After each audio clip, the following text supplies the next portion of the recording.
নমস্কার, কেমন আছেন সবাই? পূজা সেলদি কিচেনে আরও একটি ডেইলি ব্লগে আপনাদের সবাইকে স্বাগত। আমরা গিয়েছিলাম তারাপীঠ ঘুরেছি, প্লাস তারাপীঠের আশেপাশেও কিন্তু অনেকটা জায়গায় ঘুরেছি। তো সবটাই আজকে আপনাদের সাথে শেয়ার করব। আর তারাপীঠে যাওয়ার মেন কারণ ছিল আমাদের যে গাড়িটা নেওয়া হয়েছিল সেই গাড়িটাতে পুজো দেওয়া হয়েছিল না। আমাদের গাড়ি নেওয়া 1 বছর পার হয়ে গেছে। তো ভাসুর মারা গিয়েছিল, তো ওষুধ ছিল, সেই কারণে কিন্তু পুজো দেওয়া হয়েছিল না। তো আমরা রাত্রিবেলায় 2টোর সময় আমরা তারাপীঠে চলে আসি, এসে এখানে একটা রুম ভাড়া করি। তারপরে রাত্রিবেলায় আমরা এখানে একটু রেস্ট নিয়ে ভোরবেলায় গিয়েছিলাম পুজো দিতে। আর আমাদের প্ল্যানটা ছিল রাত্রিবেলায় এসে একটু রেস্ট নিয়ে পুজো দিয়ে তারপরে ঘুরবো, সেই রকমভাবেই কিন্তু আমরা ঘুরেছি। আর আজকে আমরা অরিওকে নিয়ে এসেছি।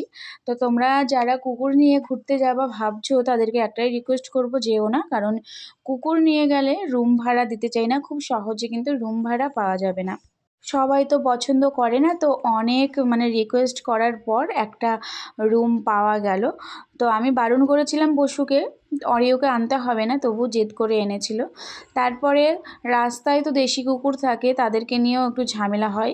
তো আমাদের কিন্তু অরিওকে নিয়ে একটু ভালোই প্রবলেমে পড়েছিলাম। তারপরে আমরা ভোরবেলায় স্নান করে এখন যাচ্ছি তারা মায়ের কাছে। আর সকালবেলায় অনেকটাই ভোরবেলায়, তখন প্রায় 4:30 বাজে, অন্ধকার ছিল চারিপাশটাতে, তেমন একটা ভিড় ছিল না। আর এখন আমরা চলে এসেছি এই যে তারা মায়ের মন্দিরে যাওয়ার যে গেটটা, সেই গেট। আর এখানকার জবা ফুলের মালাগুলো কিন্তু অনেক সুন্দর, অনেক বড় বড়, অনেক দাম কম। আমাদের ওদিকটা তো পাওয়াই যায় না তেমন, আর তাছাড়া যদি পাওয়াও যায় তবে অনেকটাই দাম বেশি নেয়। তারপরে এখানে এসে একদম তারা মায়ের মন্দিরের সামনে কয়েকটা দোকান খোলা ছিল, যেখানে পুজোর ডালা নিব ও পুজোর জিনিসপত্র যা যা লাগবে সমস্ত কিছু সেখান থেকে নেওয়া হলো। তারপরে এই যে চলে এসেছি তারা মায়ের মন্দিরে। আর আমরা যখন আসি তখন এই যে দুজন মাথার উপরে ভোগ নিয়ে যাচ্ছে, ভোগের থালা। তো সকালবেলায় যেই ভোগটা দেওয়া হয়, তো ইনারা দিচ্ছেন, ইনারা নিয়ে যাচ্ছে মায়ের কাছে। আর আমরা এসেছিলাম 4:30-র সময়, তখন এসে লাইন দেখে আমি পুরো অবাক। পুরো 2 কিলোমিটারের কাছাকাছি লাইন হবে। এই লাইনটা তো ঘুরে ঘুরে লম্বাভাবে না, এতটাই ভিড় ছিল আজকে, প্রচণ্ড ভিড় ছিল। আজকে তো বৃহস্পতিবার, তাই এরকম ভিড়। যদি অন্য দিন শনি আর মঙ্গলবারে আসি তাহলে তো আরও বেশি ভিড়। তারা মায়ের মন্দিরের সামনে যেই ঘাট আছে, পুকুর আছে, সেই পুকুরের চারিপাশটা কিন্তু লাইন ছিল, সেখানে প্রচুর মানুষ ছিল। এই দেখুন এত লাইন, এত লাইন দাঁড়িয়ে পুজো দিতে দিতে কিন্তু অনেকটা সময় লেগে যাবে। তো আমরা আর এত লাইনের মধ্যে দাঁড়ালাম না, ভিআইপি টিকিট কেটে আমরা চলে গেলাম আগে। আর লাইনটা একবার দেখুন, এখান থেকে পুজো দিতে গেলে কিন্তু আমাদের প্রায় 4 থেকে 5 ঘন্টা সময় লেগে যাবে। তো ভেতরে তো ফোন একদম অ্যালাউ নেই। তো পুজো দিয়ে আমরা চলে আসলাম বাইরে। এখন বাইরে যেখানে ধূপকাঠি জ্বালাই বা মানত করার যে জায়গা, সেখানে যাচ্ছি। তো সেখানে মানত আর করবো না, কারণ প্রচুর মানত করেছি, কোনো মানতই ফলেনি, সেই কারণে আজকে আর কোনো মানত করছি না। তো ঘাটের সামনে এখানে যেই ধূপকাঠি ধরানোর, ধূপকাঠিগুলো জ্বালিয়ে যে জায়গাটা রাখার একটা জায়গা আছে, সেখানেই আমরা ধূপকাঠিটা জ্বালিয়ে রাখলাম। আর এই দেখুন লাইনটা দেখুন, ঘাটের পুরো চারি সাইড দিয়ে কিন্তু লাইন। আর এইরকমভাবে পুজো দিতে গেলে আমাদের অনেকটা সময় লেগে যেত। আমরা তো অনেক জায়গায় ঘুরতে যাব, সেই প্ল্যানটা করে এসেছি, ঘুরতে যাওয়ার প্ল্যানটা। তো তার জন্য আমরা বেশি দেরি করলাম না। আর এই যে এই জায়গাটায় মানত, যেই সুতো বেঁধে রাখে, একটা পাথর দিয়ে সুতোটা বেঁধে রাখে মানত করলে। তো এইরকম আমি অনেক জায়গায় করে রেখেছি, তো সেই রকম কোনো কিছুই আমি ফল পাইনি, সেই কারণে এখানে আর করলাম না তারা মায়ের কাছে। তো এখন আমরা এখান থেকে বেরিয়ে যাব। এখান থেকে বেরিয়ে আশেপাশে, এখান থেকে কয়েক কিলোমিটার যাওয়ার পর যেই মন্দিরগুলো আছে, নিতাই বাড়ির আশেপাশে অনেকগুলো মন্দির আছে, সব জায়গায় আজকে ঘুরবো। আর এটা হচ্ছে তারাপীঠের যেই শ্মশান, সেই শ্মশানটা আজকে আমি মা বাবাকে নিয়ে এসেছি। তো মা তো দেখেছিল না, মাকে সমস্ত কিছু দেখালাম। তারপরে তারাপীঠে এর আগে আমরা দুবার এসেছিলাম। আর তখন যখন পুজো দিয়েছিলাম তখন কিন্তু এত ভিড় ছিল না, আজকে এত ভিড় দেখে আমি পুরোই অবাক। তারপরে মাকে চারিপাশটা ভালোভাবে ঘুরে ঘুরে দেখালাম। আস্তে আস্তে সকাল হচ্ছে, আর সকাল হতে না হতেই কিন্তু ওখানে বৃষ্টি শুরু হয়ে গেছিলো। তারা মায়ের কাছে পুজো দিয়ে আমরা বাইরে চলে আসলাম। আর বাইরে এসে গাড়িতে পুজো দেওয়া হয়েছিল। আর এই গাড়িটা ভেতরে যাওয়া যাচ্ছিল না, গলিগুলো তো অনেকটা সরু সরু, তার জন্য যে ঠাকুরমশাই উনি বললেন যে বাইরেই পুজোটা দিয়ে দিচ্ছে। তো উনি বাইরে এসে ভালোভাবে পরিষ্কার করে নিলেন ফার্স্টে গাড়ি। পুজো দেওয়ার যা যা নিয়ম আছে সমস্ত নিয়ম পালন করে ঠাকুরমশাই ঠাকুরমশাই পুজো দিচ্ছে। আর আজকে এই জবা ফুলের মালা দিয়ে পুজো দিতে হচ্ছে, কারণ এখানে সমস্ত দোকান খুলেছিল না, আর তাছাড়াও এখানে সমস্ত মালাই কিন্তু জবা ফুলেরই মালা।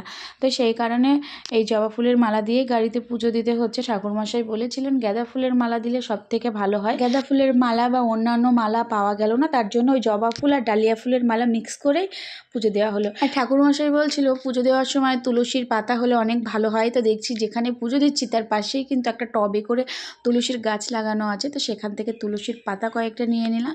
তারপরে এই যে বসুও ধূপকাঠি জ্বালিয়ে চারি সাইডে দিয়ে দিচ্ছে গাড়ির, আর ঠাকুরমশাই এখানে পুজো করছে। তো পুজো দেওয়া হয়ে গেছে, মালাটা সুন্দরভাবে বেঁধে দিয়েছে। আর এখন আমরা এখান থেকে বেরিয়ে যাব। আর এখন আমরা যাব নিতাই বাড়ি। এখান থেকে বেশি দূর না, তবে জায়গার নাম আমি জানি না, আর এখান থেকে কত দূর সেটাও আমি জানি না। যাওয়ার পথে দুই সাইডটা দেখতে কিন্তু অনেক সুন্দর লাগছিল, দুই সাইডেই শুধু ধান আর ধান, চারিদিকে সবুজ, খুব সুন্দর লাগছিল। তো নিতাই বাড়ি আসার আগে মানে আমরা একটা ছোট্ট গঙ্গা ঘাটে যাই। এই ঘাটে নাকি অনেক রকমের গঙ্গা জল আছে, তো সেই ঘাটটাতে আসলাম। তো আমাদের তো স্নান হয়ে গেছে, তার জন্য আজকে আর স্নান করলাম না। তো এখানে সবাই স্নান করে। আর এই যে জলের মাঝখানে একটা মন্দির আছে, যে মন্দিরটা এখন জলের তলায়, শুধুমাত্র ত্রিশূলটাই এখানে দেখা যাচ্ছে, আর কিছু দেখা যাচ্ছে না। আর এই চারি সাইডটা কিন্তু অনেক সুন্দর একটা জায়গা। আর এই গঙ্গাঘাটের পাশেই আছে বড় একটা মন্দির, যে মন্দিরটা দেখতে অনেক সুন্দর। কয়েক বছর আগে আমি এসেছিলাম তারাপীঠে, তখন সায়নী ছিল খুবই ছোট, আর এই মন্দিরের ভেতরে আমি প্রবেশ করেছিলাম না। তো তবে থেকে আমি ভেবে রেখেছিলাম যেদিনকে আমি তারাপীঠে যাব এই মন্দিরগুলোতে আমি ঘুরে আসবো। এই মন্দিরটা কিন্তু অনেকটা বড়। এর আগে যখন এসেছিলাম না, এই ভেতরে অনেক ফুলের গাছ, অনেক রকমের গাছ টাছ ছিল, তবে এখন আর সেগুলো নেই। তবে মন্দিরটা নতুন করে রং করা হচ্ছে। এর আগের বার ভাই এসেছিল, আর আমি এই পাশে দাঁড়িয়েছিলাম, এই যে গাছগুলো দেখতে পাচ্ছেন ওখানে দাঁড়িয়েছিলাম। তো ভাই এসে বলছিল এর ভেতরে অনেক সুন্দর একটা রাধা মাধবের মূর্তি আছে, তো আমার দেখা হয়েছিল না। আর এবার ভেবেছি রাধা মাধবের মূর্তি দেখেই যাব। তো এসে দেখছি মন্দিরে পুজো হচ্ছে, আরতি হচ্ছে, তার জন্য গেটটা দেওয়া। আর এই মন্দিরেই বিয়ে হচ্ছে। আর আজকে না আমরা যেখানে যেখানে গিয়েছি অনেক জায়গাতেই এইরকম বিয়ে হচ্ছে। মন্দিরের ভেতরে কিছুক্ষণ বিয়ে দেখার পর তারপরে মন্দিরের গেট যখন খুললো তখন পুজো দেখলাম, রাধা মাধবকে দর্শন করলাম, আর ওখানকার প্রসাদ নিলাম। তারপরে চলে আসলাম তার পাশে একটা চিকন একটা গলি রাস্তা আছে, সেখানেও একটা মন্দির আছে, কিন্তু সব জায়গায় ভিডিও করা যাবে না, সেই কারণে ওর ভেতরে আর ভিডিও করলাম না। তারপরে চলে আসলাম নিতাই বাড়ি। এই মন্দিরটাতে আমরা যখন এসেছিলাম তখন আমি এর ভেতরেই প্রবেশ করেছিলাম না, বাইরে গাড়ির ভেতরে ছিলাম, আর ওরা সবাই এসেছিল। তারপরে এখানে আসলাম, এখানে মন্দিরটা দর্শন করলাম, তারপরে চলে গেলাম আর একটা জায়গায়, এটাও নাকি নিতাই বাড়ি, কোনটা নিতাই বাড়ি আমি জানি না সঠিক, তবে দুই জায়গাতেই লেখা ছিল নিতাই বাড়ি। আর এই মন্দিরটা কিন্তু অনেকটা বড়, আর মন্দিরের ভেতরটা কিন্তু অনেকটাই মায়াপুরের মতো, অনেক সুন্দর। আর মন্দিরের ভিতরে যে বিগ্রহগুলো আছে সেগুলো কিন্তু অনেক সুন্দর। তো এটা নাকি পুরাতন, আর যেটা এর আগে দেখালাম ওটা নাকি নতুন। মন্দিরটা কিন্তু অনেক সুন্দর, আমার বেশ ভালো লেগেছে। চারি সাইডে অনেক রকমের কাজ করা আছে, আর সামনেই কিন্তু এখানে নারায়ণের মূর্তি আছে। এই যে ভিতরটা দেখুন কত সুন্দরভাবে গোছানো। আর এর অপোজিটেই ছিল কিন্তু আমাদের মায়াপুরের যে প্রভু, তার হচ্ছে এখানে একটা মূর্তি ছিল। তো এখান থেকে বেরিয়ে আমরা এখানে টিফিন করতে গেলাম, তার সাইডেই কিন্তু একদম মন্দিরের অপোজিট সাইডেই এই টিফিনে মানে একটা টিফিন করার একটা জায়গা আছে, যেখানে লুচি, ডালপুরি, অনেক রকমের খাবার বিক্রি করছে প্রভুরা। খাবারগুলো দারুণ টেস্টি ছিল, খুব ভালো লেগেছে। আর এখানে গেটের সামনে কিন্তু নীল রঙের পদ্ম ছিল, যেটা দেখতে ভীষণ ভালো লাগছিল। এর আগে নীল পদ্ম আমি শুধুমাত্র ভিডিওতে আর ছবিতে দেখেছিলাম, আজকে সামনে থেকে দেখলাম, বেশ ভালো লাগছিল এখানে। আর এই পদ্ম গাছটা মানে নতুন, এর সবে ছোট ছোট কুশি বেরিয়েছে, বেশ ভালো লাগছিল। তারপরে চলে আসলাম আর একটা মন্দিরে, আর এটা বেশ অনেকটা দূর, মানে ওই নিতাই বাড়ি থেকে 17 কিলোমিটার দূর। আর এখানে আছে অনেক পুরাতন একটা শিব মূর্তি, শিবলিঙ্গ। শিব মন্দিরটা অনেক পুরাতন, এখানে নাকি বকাসুরকে বধ করা হয়েছিল, সেই মন্দির এটা। এখানে এসে দেখছি এখানে বিয়ে হচ্ছে। তার পাশেই ছিল একটা মাটির দোতলা বাড়ি, যেটা দেখতে না বেশ ভালো লাগছিল। একদিনে আমরা অনেকটা ঘুরে নিয়েছি, আর এখন আমরা বাড়ি চলে যাব। ভিডিওটা যেখানেই শেষ করলাম, কেমন লাগলো কমেন্ট করে জানাবেন। সবাইকে টাটা।